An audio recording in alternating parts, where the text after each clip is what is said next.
Kapalit pa ba tawag buwad nga lamin nga tag kinsira? Kinsira man ang kwarta. Sige, palit na ta. Sige, mo palit ko sa pita. Huh? Mainita sa panahon mo na. Ano niya? Kami pa mabutan. So, palit ang butan. Hindi tayo bagutan. Papunta ka dito. Okay, padayin ka. Magkapalit na rin. Pinikas siya. Oh, Pinas. it's 21 per. Eh, usaran ka po. Ito, suwayan. Magkapalit mo. 25 na yun. 25 lang eh. 25. So, balik sa na. So, nibalik ka kay kung manang kwarta, surak mo na da.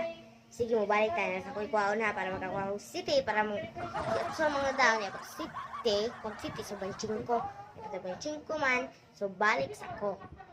Sige mo, balik na dito niya. 25 na akong gida kay para makapalit ang buwad. Nga, lami. Sige, doon na tayo, balik tayo lang.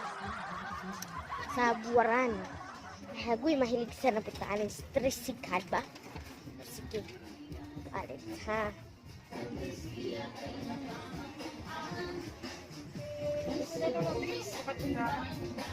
Usaya. Usa.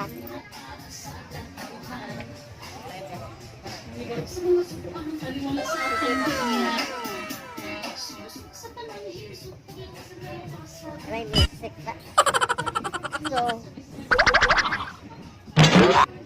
udah kong friend guys, si Kaksuleya. Bye guys. Bye guys. Bye. Sige, nakapatag buwad ko. Bye, singko man day lami. Palamian pa. Palit na mo sa buwad. Kay, lami man siya isubak sa utsan, right? Utsan.